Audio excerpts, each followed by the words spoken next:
তাই আপনাদেরকে বলছি, আমি যেমন হাত তুলবো জোরে সুবহানাল্লাহ হবে তো? হবে তো? কথা বলে না, আমি একটু আগে বুঝিয়ে নিই, আগে বলে না বললে হবে। এই হাত তুলে সুবহানাল্লাহ হবে তো? কই দেখি একটু বলেন দেখি। আচ্ছা, এই যে এতগুলো মানুষ সুবহানাল্লাহ বলছেন, এই পাশের বাড়ির লোকটা যে ঘুমাচ্ছে, ঘুমান কথা বলেন, ঘুম ভাঙবে? ভাঙবে না। তাহলে আর মাত্র 1 ঘন্টা বসবে। ক ঘন্টা? 1 ঘন্টা। তাহলে এবার বলেন সুবহানাল্লাহ। আমি জানি যে বসিরহাটের মানুষ তো বিশাল অপশন। হ্যাঁ, এক্ষুনি হাত তুলে বললাম, 3 বার করে হাত তুলালাম, একটাকেও হাত তুলছে না। তাহলে এক কান দিয়ে শুনছে আর এক কান দিয়ে বার করে দিচ্ছে। কি সর্বনাশ! দরুদ শরীফ পড়েন। আল্লাহু চা যে হাল বলে দাওনি, ঠান্ডা গরম করে নিয়ে এসো। যাও যাও যাও। হ্যাঁ বলবে তো?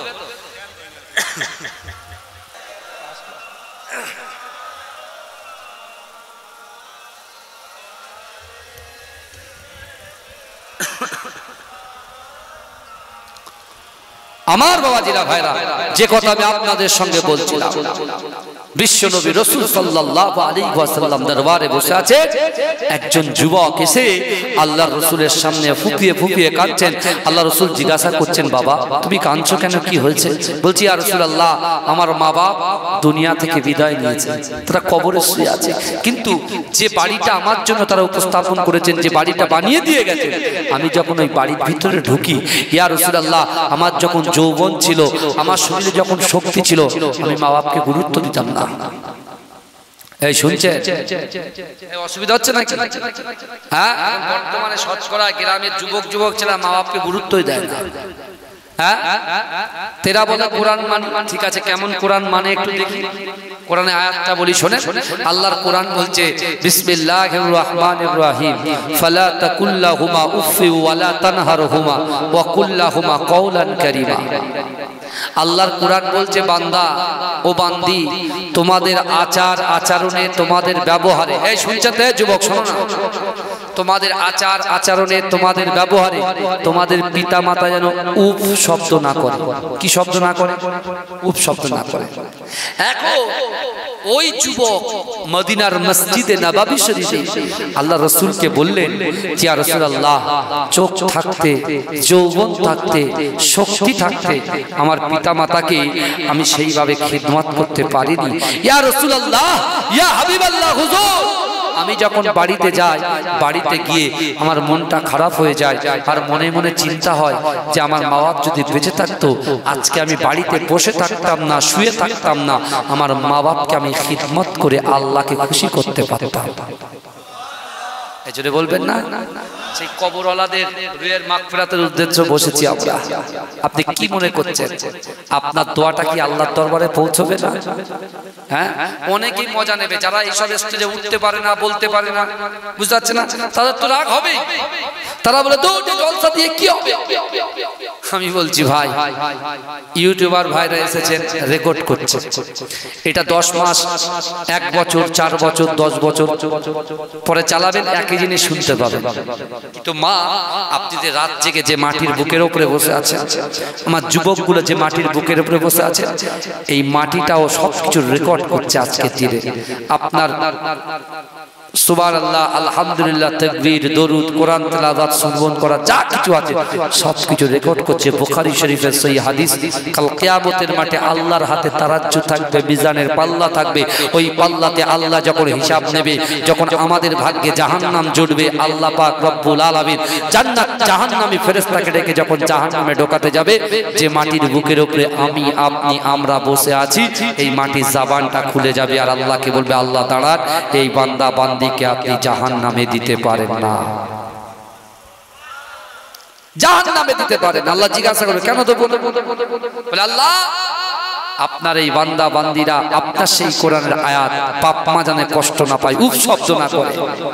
বাপ মা তো আমাদের দিকে তাকিয়ে আছে, কখন সন্তান একটু নামাজ কালাম পড়বে, তাসবিহ পড়বে, কোরআন পড়বে, সে মসজিদে হোক, মাদ্রাসায় হোক, খানকায় হোক, যেখানে হোক, নামাজের মাসাল্লা বিছিয়ে আমাদের জন্য একটু মাগফিরাতের দোয়া করবে। আপনি যদি আপনার মা বাপের জন্য মাগফিরাতের দোয়া করেন, আপনার যে সন্তান আসবে, সেও আপনি কবরে যাবার পরে সেও মাগফিরাতের জন্য দোয়া চাইবে। জোরে বলুন। রাসূল নিজেই বলেছেন ইজা মাতাল ইনসানু, যখন মানুষ মৃত্যুবরণ করে, ইনকাতা, মানুষের আমলের কর্মধারাটা বন্ধ হয়ে যায়, ইল্লা মিন সালাসাতিন, তিনটে আমল এমন আছে দুনিয়ার জমিনের উপরে আসমানের নিচে যদি আমি আপনি আমরা করে যেতে পারি, কবরে শুয়ে শুয়ে সব পাবো। জোরে বলে কি কি? সাদকায়ে জারিয়া, দান খায়রাত। দান আল্লাহ অর্থ দিয়ে পরীক্ষা করবে, বান্দার পকেটে পয়সা দেবে, আর সেই বান্দার কাছে আল্লাহ একজন ভিক্ষুককে পাঠিয়ে দেবে, আল্লাহর ইশারায় সেই ভিক্ষুক হাত পাতবে, আর আমরা সময় নেই, এ নেই, একদম কোনো কাজ নেই, কিছু নেই, যা দৌড়া দৌড়া। কিয়ামতের মাঠে আল্লাহ বলে, বান্দা তোমার সামনে দাঁড়ালাম, তুমি আমাকে দূর দূর করে তাড়িয়ে দিলে, আজকে তুমি আমার সামনে দাঁড়াচ্ছ, তোমাকে আমি দূর দূর করে তাড়িয়ে দিলাম। বান্দা বলবে, আল্লাহ কেন? আল্লাহ বলছে, তুমি জানোস না আমি আল্লাহ কোরআন দিয়েছি, আর সেই কোরআনে বলেছি ও আম্মা সাইলা ফালা তানহার। কোন মানুষ, কোন সাইল ব্যক্তি যদি কারোর কাছে হাত পাতে, ওই হাতটাকে তোমরা ফেরত দিও না। মা, অনেক ভিখারি ভিক্ষুক আসে, একজন হিন্দু ভাই যদি হাত পাতে, একজন শিখ ভাই যদি হাত পাতে, একজন অন্য কাস্টের লোক যদি হাত পাতে, তাও ওই হাতটাকে ফেরানো নিষেধ করেছে শরিয়াত। জোরে বলুন না সুবহানাল্লাহ। ইসলাম মানে হচ্ছে, ইসলাম ধর্মটা শান্তির ধর্ম। ইসলাম ধর্ম কোনো মানুষকে ক্ষতি করে না, বরঞ্চ ভ্রাতৃত্বের জন্য এগিয়ে যায়। আল্লাহ রাসূল এই কথা বলেছে যে তুমি যখন বাইকে করে রাস্তা দিয়ে যাবে, তোমার কাছে থাকবে ফোর হুইলার গাড়ি, তোমার কাছে থাকবে বাইক, সেই বাইকের ফগ লাইট থাকবে সামনে, তোমার সামনে যদি একটা ব্রেক দাঁড়িয়ে যায়, ব্রেক পড়ে যায় বা একটা পাথর পড়ে যায়, সাথে সাথে তুমি বাইকটা থামাও, ফোর হুইলারটা থামাও, থামিয়ে তুমি গাড়ি থেকে নামো। আর এটা ভাবো, পিছনে যে ভাইটা আসছে, যে সাইকেলে করে আসছে, তার কাছে কোনো লাইট নাই, যদি এই পাথরে পড়ে সে পড়ে যায়, হাত ভেঙে যাবে, হাত ভেঙে যেতে পারে, মাথা ভেঙে যেতে পারে, কিন্তু তার জন্য তার একটা সংসার চলে। তুমি যদি ওখান থেকে ওই রাস্তার মাঝখান দিয়ে তুমি যদি পাথরটাকে সরিয়ে দাও, ব্রেকটাকে সরিয়ে দাও, যেটা ক্ষতি করে, সেই ক্ষতিকর জিনিসগুলোকে যদি সরিয়ে দাও, আল্লাহ তোমার কিয়ামতের মাঠেও তোমার গুনাহগুলোকে সরিয়ে দেবে। জোরে বলুন না সুবহানাল্লাহ। জোরে বলবেন না। ওই জন্য তো আল্লাহ বলছেন, বান্দা বান্দা আমি আল্লাহকে ভয় করি, আল্লাহকে ভয় করি। যে বান্দার ভিতরে আল্লাহর ভয় থাকবে, যে বান্দার ভিতরে রাসূলুল্লাহর মহব্বত থাকবে, যে বান্দা বান্দির ভিতরে দৈনন্দিন নামাজ থাকবে, বিশ্বাস করেন ওই নামাজে যে যুবকের সমস্যা, যে যুবকের শারীরিক সমস্যা, যে যুবকের পারিবারিক সমস্যা, যে যুবকের অর্থনৈতিক সমস্যা, যে যুবকের আপনার সাংসারিক সমস্যা, এই সব সমস্যাকে আমার আল্লাহ নিমিষেই সমাধান করে দেবে। জোরে বলে, জোরে বলবেন না। শুধু সমাধান করবে না, আল্লাহ বলছে, বান্দা তুমি একবার ভয় করে দেখো, আমি আল্লাহ তোমার পুরস্কার দেব। আল্লাহকে ভয় করতে পারলেই পুরস্কার। যেরকম নেতাদেরকে খুশি করতে পারলে টিকিট দেয়, মেম্বার করে, জেলা পরিষদের মেম্বার করে, আদার্স জেলার নেতৃত্বকে খুশি করতে পারলে আপনি উপঢৌকন পেয়ে যাবেন। তা আল্লাহকে যে ভয় করে আল্লাহকে খুশি করবে, আল্লাহ তাকে পুরস্কার দেবে। কি পুরস্কার দেবে? আমরা কোরআন যদি না জানি, কোরআনকে যদি জিজ্ঞাসা না করি, আমরা জানতে পারবো আল্লাহ কি পুরস্কার আমাদের দেবে। কথা বলেন না। আল্লাহর কোরআনকে জিজ্ঞাসা করো, অবশ্যই আমরা আল্লাহকে ভয় করবো, আল্লাহ আমাদের কি দেবে। আমার আল্লাহ বললেন, বান্দা ওয়ালিমান খাফা মাকাম রাব্বিহি জান্নাতান।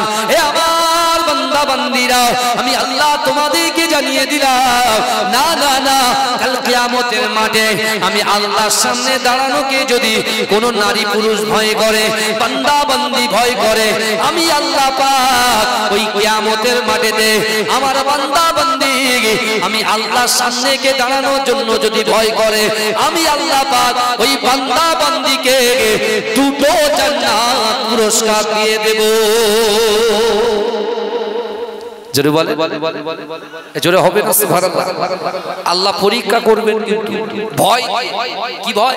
আজকে ফিলিস্তিনে যেভাবে ইসরায়েলিরা তাদেরকে, হ্যাঁ, আমার একজন মা, আমার একজন বোন প্রেগনেন্ট বাচ্চা সহ ব্লাস্ট করে দিচ্ছে।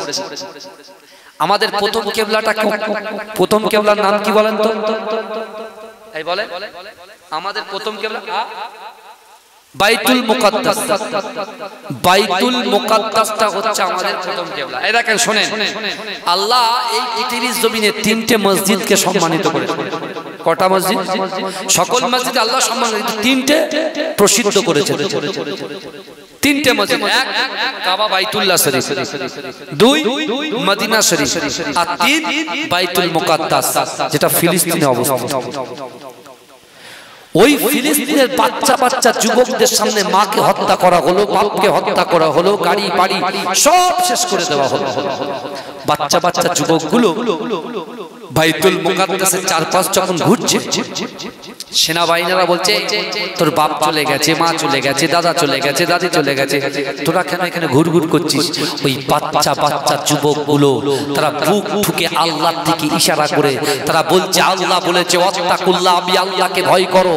অর্থাৎ আমার বাপ চলে গেছে, কুছ পরোয়া নেই, মা চলে গেছে, কুছ পরোয়া নেই, দাদা চলে গেছে, কুছ পরোয়া নেই, পরিবার চলে গেছে, বাড়ি ধ্বংস হয়ে গেছে, কুছ পরোয়া নেই, আমরা সব কিছু দিতে রাজি আছি, কিন্তু বাইতুল মুকাদ্দাসকে দিচ্ছি না, দেব না। জোরে বলুন না সুবহানাল্লাহ। জীবন দিয়ে হলেও বাইতুল মুকাদ্দাসকে রক্ষা করব। তা আজকেও আমরা সংকল্পবদ্ধ হব, আজকেও আমরা নিয়ত করব, যতদিন পর্যন্ত এই মোদী সরকার এই ওয়াকফ বিলের প্রত্যাহার না করবে, এই সংগ্রাম জারি থাকবে ইনশাআল্লাহ। কেউ হয়তো রোডে গিয়ে হই হই করে একদম আমরা তুফান করে দেবো, আবার অনেকেই আল্লাহওয়ালা মানুষরা তারা মেন জায়গায় নামাজের পার্টিতে এসে, একদিকে আমার যুবকরা ওইদিকে যাবে, মুরব্বীরা, আপনারা যারা বাড়িতে বসে থাকবেন, যারা খোড়া হয়ে গেছে, যাদের কোমরে ব্যথা হয়ে গেছে, যারা চোখে ভালোভাবে দেখতে পায় না, আমি ওই সকল বাবাজিগুলোকে, আমার ওই সকল মা বোনগুলোকে বলবো, আপনারা নামাজের মাসাল্লায় বসে আল্লাহর কাছে কাঁদবেন, আর আমরাও আল্লাহকে সামনে রেখে আমরা প্রতিবাদ করে যাব ইনশাআল্লাহ। এই দুইজনের দোয়া এবং আমাদের নিজের শরীর গঠন পরিশ্রম করে অবশ্যই এই ওয়াকফ বিলকে প্রত্যাহার করাবো বলুন ইনশাআল্লাহ। বলবেন না ইনশাআল্লাহ? জোরে বলবেন না ইনশাআল্লাহ? দরুদ শরীফ পড়ুন, আল্লাহুম্মা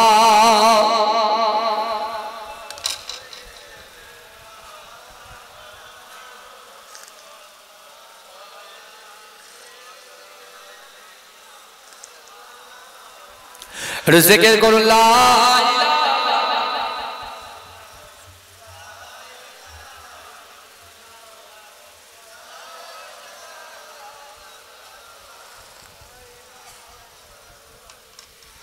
আমার ভাইরা, আগামী 26 এপ্রিল আপনারা অবশ্যই যাবেন, আমি বলে দিচ্ছি, কারণ আমার মনটা ওখানেই পড়ে আছে এখন, বুঝতে পেরেছেন? কখন যাব আমরা?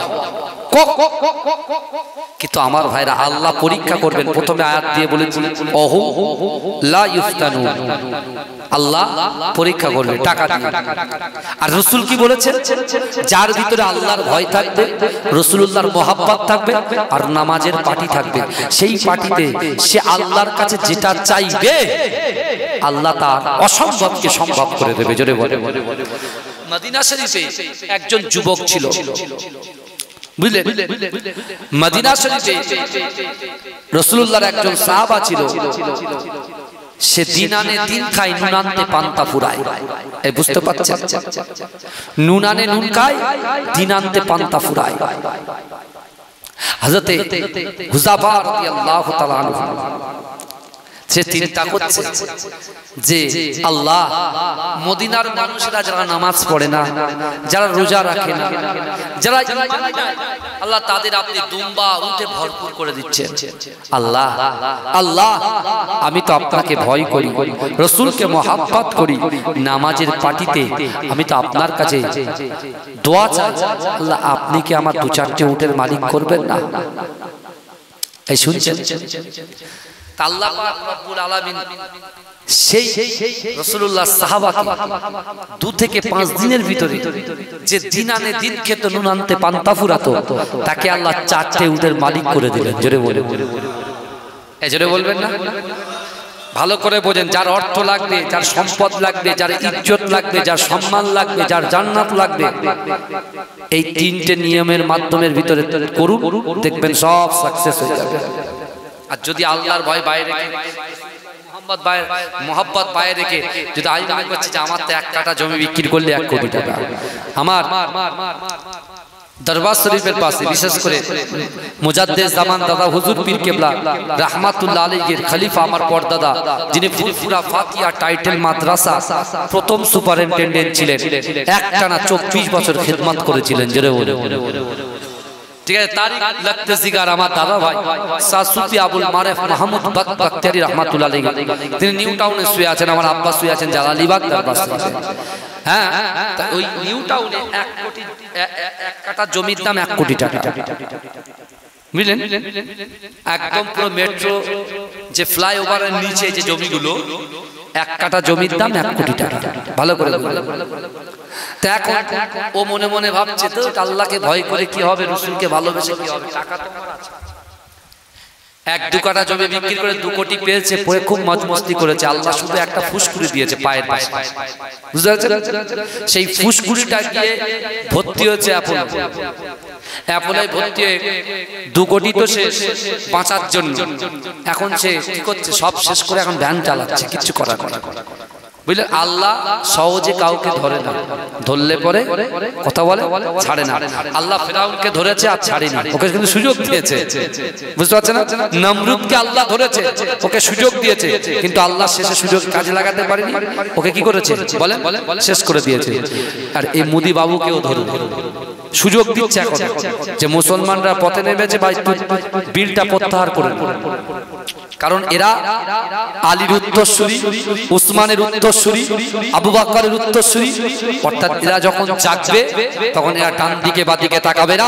আমি আল্লাহর জন্য জিহাদ করে করে এরা কবর পর্যন্ত পৌঁছতে রাজি থাকবে। জোরে বলুন না সুবহানাল্লাহ। অত সহজ নয়, বুঝতে পেরেছে?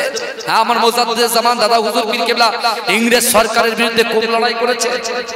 এই ইংরেজরা তো রাজত্ব করত, মুজাদ্দিদ জামান দাদা হুজুর পীর কেবলা রাহমাতুল্লাহ আলাইহি তার খলিফাগণদেরকে নিয়ে কলকাতা নয় সারা পশ্চিম বাংলায় যে গর্জন দিয়েছে, ইংরেজ দূর হতে বাধ্য হয়েছে, কিছু হতে বাধ্য হয়েছে। আজকে সেই মুজাদ্দিদ জামান দাদা হুজুর পীর কেবলার আওলাদ করে না আজকে ব্রিগেড সমাবেশে আসবে, বড় বড় ইমাম সংগঠন থেকে শুরু করে মুসলিম পার্সোনাল ল বোর্ড থেকে শুরু করে শাখা সংগঠন, ছোট সংগঠন, গ্রামীণ সংগঠন একই অপরে হাতে হাতে হাত লাগিয়ে আল্লাহর উপরে সাক্ষী রেখে তাওয়াক্কুল রেখে আমরা আগামী 26 এপ্রিল ব্রিগেড ময়দানে গিয়ে আল্লাহর কাছে দরখাস্ত করব যে আল্লাহ এই জালিম সরকারকে আপনি দিল্লির মসনদ থেকে উৎখাত করে দেন। জোরে বলে, বুঝতে পেরেছেন? আমাদের একতা হতে হবে। আর ভাই ভাই দ্বন্দ্ব করে আর লাভ নেই, ভাই জমি জায়গা করে আর দ্বন্দ্ব করে লাভ নেই। সব জমি চলে যাবে হাত থেকে আস্তে আস্তে। তুমি ফিরে এসো, ফিরে এসো, ফিরে এসো। দোকান করবে অবশ্যই, তুমি সব জায়গায় ব্যবসা বাণিজ্য করবে, কিন্তু 26 তারিখটা একটু ভালো করে মনে রাখবে, এটা ঈমানি দায়িত্ব আমাদের। আল্লাহ রাসূল সাল্লাল্লাহু আলাইহি ওয়াসাল্লাম ওই সাহাবা যখন আল্লাহর কাছে দোয়া চাইলেন, আল্লাহ তাকে 4টে উটের মালিক যখন করেছে, সে খুশি খুশি অবস্থায় রাসূলুল্লাহর দরবারে এই সুসংবাদটা জানাতে আসছে। যেই জানাতে আসছে, একজন ইহুদি, শুনছেন তো দোয়া করতে হবে নাকি? একজন ইহুদি তিনি এসে আল্লাহ রাসূলকে বলছে, মুহাম্মদ, আমার রাসূলুল্লাহর নাম যখন বলবো মুহাম্মদ, আপনারা কি বলবেন? সাল্লাল্লাহু আলাইহি ওয়াসাল্লাম। মুহাম্মদ মুহাম্মদ করে ডাকছে। পাশে ডাকটা শুনেছে কে? আমিরুল মুমিনিন হযরত ওমর ফারুক হুজুর। উনি তরোয়ালটা বের করে কল্লাটা আলাদা করবে, পিছন থেকে রাসূল বলছে, ওমর, ইন্নাল্লাহা মা'আস সাবিরিন, তুই ধৈর্য ধরো, সবর করো, আল্লাহ আমাদের সাথে আছে। জোরে বলে, জোরে বলা যাবে না? এখন বিশ্বনবী রাসূল সাল্লাল্লাহু আলাইহি ওয়াসাল্লামের সাহাবা ওমর হুজুর দাঁড়িয়ে আছে। তার রাসূলুল্লাহ তার কাছে গিয়ে নরম হৃদয় দিয়ে বলছে, বাবা তুমি কি চাও? বলছে, শোনে, দেখতে পাচ্ছেন না আমার বয়স হয়ে গেছে, না খেতে পাচ্ছি, আর একটা দুর্বল উট নিয়ে এসেছি, আর এই দুর্বল উটে সেও চলতে পারে না, আমিও চলতে পারি না, আমার একটু ইচ্ছা আপনি আমাকে একটা উটের ব্যবস্থা করে দেন। কিসের ব্যবস্থা করে দেন? উটের ব্যবস্থা করে দেন। রাসূলুল্লাহ নিজে পেটে পাথর বাঁধা আছে, রাসূল উটের ব্যবস্থা করবে কি করে? রাসূলুল্লাহ চোখ দিয়ে ঝরঝর ঝরঝর করে পানি বার হচ্ছে। আল্লাহর রাসূলের ওই সাহাবা যে 4টে উটের মালিক আল্লাহ করেছেন, কিন্তু তার 4 দিন আগে দিন আনে দিন খেত, নুন আনতে পান্তা ফুরাতো। ও তখন মনে মনে চিন্তা করছে, আল্লাহর কোরআন বলছে অহুম লা ইফতানুন, আমি আল্লাহ পরীক্ষা করব। রাসূলুল্লাহ দরবারে এসে রাসূলুল্লাহ চোখ দিয়ে পানি পড়ছে। একজন ইহুদি এসে হাত পাচ্ছে, আর আমার কাছে 4টে উট আছে, আর আমি তো রাসূলুল্লাহকে ভালোবাসি, আল্লাহকে বলেছি আল্লাহ আপনাকে ভয় করি। আল্লাহ রাসূলুল্লাহর ওসিলায় আমাদের সম্পত্তি, আমার অর্থ, আমার সম্পদে বরকত দিয়েছে।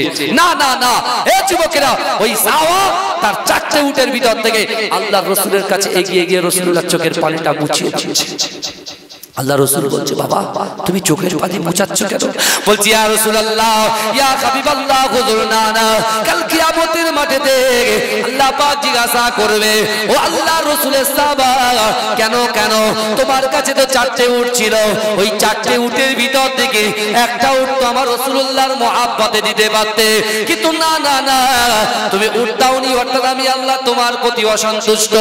এই ভয় করে আল্লাহর রাসূলের সাহাবা আল্লাহর রাসূলের চোখের পানিটা মুছিয়ে দিয়ে আল্লাহর রাসূলকে বললেন, ইয়া রাসূলুল্লাহ, হাবিবাল্লাহ, না না না, আপনার ওসিলায় আল্লাহ পাক আমাকে 4টে উট দান করেছে, ওই 4টে উটের ভিতর থেকে আপনার মহব্বতে, আপনার ভালোবাসায় একটা উটকে এই ইহুদিকে দান করে দিলাম। ও যুবকেরা, ও নবী পাকের উম্মত উম্মতিরা, বিশ্ব নবী রাসূলুল্লাহ সাল্লাল্লাহু আলাইহি ওয়াসাল্লাম মুচকি হাসি দিয়ে ওই সাহাবাকে বললেন, হে আমার সাহাবারে, আমি রাসূলুল্লাহ চামড়া চোখে দেখতে পাচ্ছি, না না না, আল্লাহ পাক এই উটটাকে ইহুদিকে দান করার জন্য আল্লাহ পাক আমি রাসূলুল্লাহর ওসিলায় 8টা জান্নাত সৃষ্টি করেছে। ওই 8টা জান্নাতের ভিতরে সবচাইতে বড় জান্নাত জান্নাতুল ফেরদাউসটা তোমার জন্য আমার আল্লাহ পাক খুলে দিয়েছে। জোরে বলবেন না? এ জোরে হবে না সুবহানাল্লাহ? ইহুদি গো ইহুদি, গায়ের কম মুসলমানদের ওয়াকফ সম্পত্তি জোর করে বিল পাস করেছে, আর আজ থেকে 1500 বছর আগে বিশ্ব নবী একজন ইহুদিকে দান করছে। জোরে বলুন, এর নামই হচ্ছে ইসলাম। এর নাম কি? ইসলাম। ইসলাম মানে কি? শান্তি। অত সহজ নয়। আমাদের জাকাতের টাকা আমরা সব মুসলমানকে দিই, হ্যাঁ, অনেক মানুষ আছে তাদের কাছে আমরা পৌঁছে দিই, কথা ঠিক না ভুল সেটা আমরা আল্লাহ জানি। কিন্তু আমার ভাইরা, আল্লাহ রাসূল ওই ইহুদিটাকে কাঁধে হাত দিয়ে তাকে দরবার শরীফ থেকে বার করে তাকে নিজের গন্তব্যস্থলে পৌঁছে দেওয়ার জন্য রাসূল একটু গিয়েছেন। রাসূল এসে আবার সাহাবাদের নিয়ে আলোচনা করছেন, আবার ফিরে এসেছে ওই ব্যক্তি, এসে বলতে, শোনেন, আপনি তো উটের ব্যবস্থা করলেন, তো আমার একটু কাপড়ের ব্যবস্থা করে দেন না, আমার গায়ের কাপড়গুলো ছিঁড়া, একটা কাপড়ে এতদিন ধরে পরে বেড়াচ্ছে। আল্লাহ রাসূল নিজে একটা কাপড় পরে আছে, 70টা তাবলি বাঁধা আছে।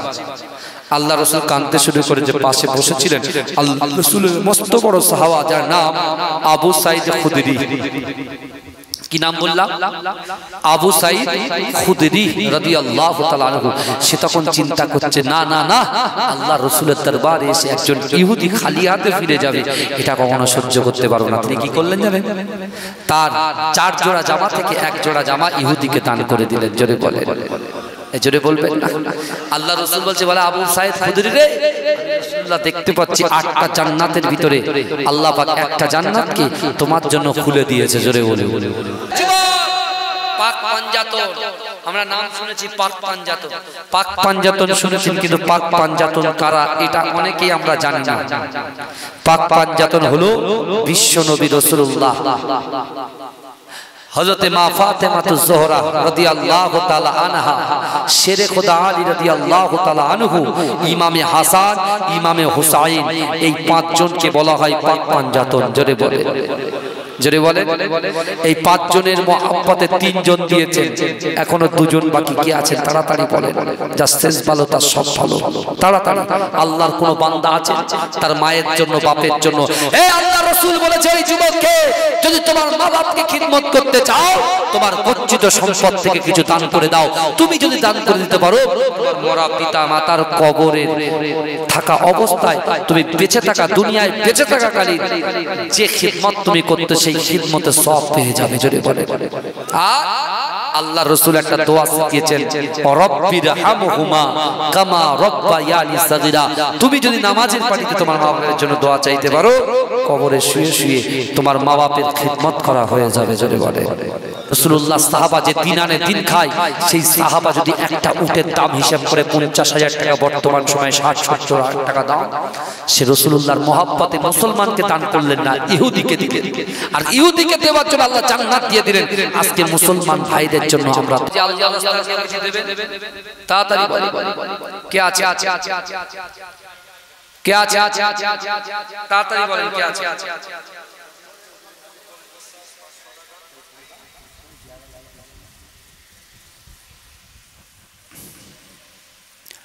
দোয়া হবে, বিরিয়ানি তো নাকি, এই প্যাকেট চলে এসো তাড়াতাড়ি, সাইডে এসে দাঁড়াও বাবাজি, তাড়াতাড়ি বলে তাড়াতাড়ি বলে কে আছে। আল্লাহ রাস্তায় বলে বাবাজি, আগামী দিনে বলো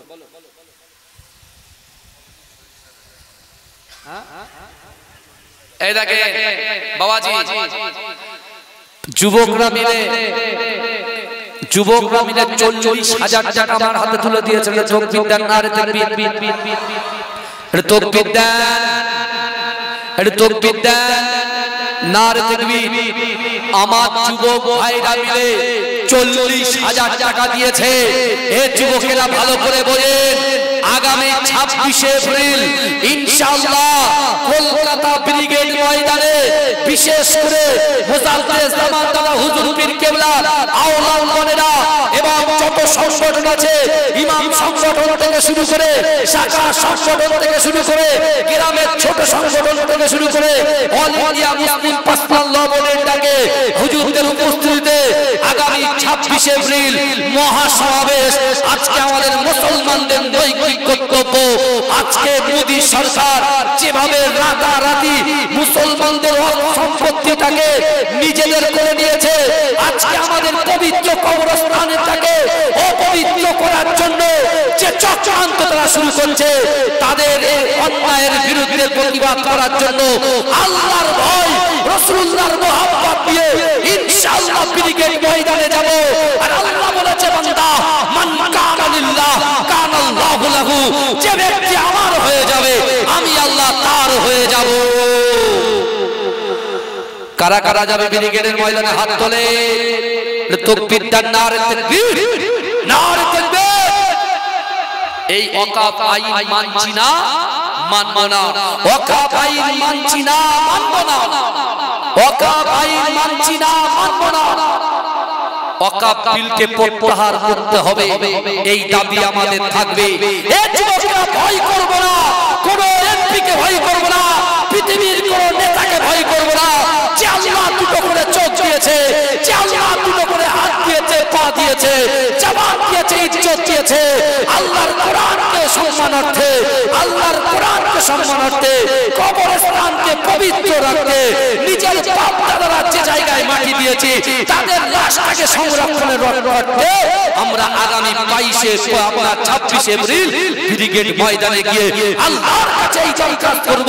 আল্লাহ আল্লাহর বান্দা হিসেবে এসেছি, আল্লাহ আল্লাহকে ভয় করি, রাসূলকে মহব্বত করি, নামাজের পাটিতে যেমন চেয়েছি, আল্লাহ এই জালিম সরকারকে আপনি নাস্তা নাবুদ করে দেন, যেমন আপনি ফিরাউনকে করেছেন, নমরুদকে করেছেন, আল্লাহ এরকম ভাবে সাদ্দাতকে করেছেন, ঠিক সেরকম ভাবে এই সরকারকেও আপনি তাকে নাস্তা নাবুদ করে দেন। আল্লাহ মানুষকে সুযোগ, আল্লাহ ফিরাউনকে সুযোগ দিয়েছে, সুযোগ কাজে লাগাতে পারে। আল্লাহ এই সরকারকে সুযোগ দিয়েছে, এও কাজে লাগাতে পারেনি। অর্থাৎ আমরা মুসলমান বাবাজি বিশ্বাস করি, আমরা মুসলমান, আমাদেরকে একত্রিতভাবে, দলবদ্ধভাবে, সারিবদ্ধভাবে কাঁধে কাঁধ মিলিয়ে আল্লাহর রাস্তায় চালিয়ে এই ওয়াকাফ বিলকে প্রত্যাহার করতেই হবে, করতেই হবে। এই আশা আল্লাহর কাছে আমরা রাখছি। ইনশাআল্লাহ, ইনশাআল্লাহ, ইনশাআল্লাহ আল্লাহ যদি চান অবশ্যই অবশ্যই জয় কিন্তু মুসলমানদেরই হবে ইনশাআল্লাহ। বলবেন না ইনশাআল্লাহ? তাকবীর দিন, নারে তাকবীর। তাহলে আগামী 26 এপ্রিল আমরা সবাই যাব। আর যারা বড় লোক আছে, ধনী ব্যক্তি আছে, কিছু টাকা দিয়ে দেবে গাড়ি করার জন্য। অনেকের পয়সা থাকবে না, বুঝতে পেরেছেন? একটু 2-10 জন মিলে যারা জরির কাজ করে, রঙের কাজ করে, প্যারিসের কাজ করে, পুট্টির কাজ করে, টাইসের কাজ করে, বুঝতে পারছেন না? 2-10 জন মিলে একটা গাড়ি করে দেবে। চল চল তোদেরকে নিয়ে যাবে সবাইকে ইনশাআল্লাহ। ফুরফুরা দরবার শরীফের ভাইজান হুজুর লাগনেরা উপস্থিত থাকবেন। হ্যাঁ, বড় বড় নেতা যারা আছেন বর্তমান সময় তারা সবাই থাকবে। আর আমরা অবশ্যই তাদের জন্য দোয়া করব, আর আমরাও পিছনে থাকবো ইনশাআল্লাহ। কেউ পালাবো না, চিন্তার কোনো কারণ এই সম্মান মুসলমানদের সম্মান রক্ষা করতে আজকে আমরা বেরোবো ইনশাআল্লাহ। কিন্তু হ্যাঁ, আমাদের ভারতবর্ষের কোন সংস্কৃতিকে ক্ষতি আমরা করব না। শালীনতা, ভদ্রতা, নম্রতা নিয়ে যাব। কি বুঝলে? এই লড়াই কিন্তু হিন্দুদের বিরুদ্ধে নয়, আমাদের বোঝাচ্ছে কিন্তু উত্তেজিত করবে। আমি হিন্দু ভাইদেরকে বলছি, আপনারা হচ্ছেন আমাদের হৃদয়ের স্পন্দন, আপনাদেরকে ভালোবাসি, তাই না? কিন্তু না, 2-4 নেতার জন্য আজকে আমাদের ভারতবর্ষ নাপাক হয়ে যাচ্ছে। 2-4 নেতার জন্য। কারণ দেশকে ভালোবাসা ইমানের অঙ্গ, দেশকে ভালোবাসা ইমানের অঙ্গ। কে বলেছে? আমাদের প্রফেট হযরত মুহাম্মদ মুস্তাফা বলেছে। আমার সোনার ভাইরা, আল্লাহ পাক আমাদের সকলকে কবুল করুন, আল্লাহুম্মা আমিন। সকলে আমার এই যুবকরা মিলে 40,000 টাকা দিয়েছে, আল্লাহ তাআলা দানকে কবুল করুন। আসলে সালাম করে নি, ইয়া নবী সালাম। সবাই ভিতরে ঢোকেন, সবাই ভিতরে ঢোকেন। কমিটির ভাইরা যারা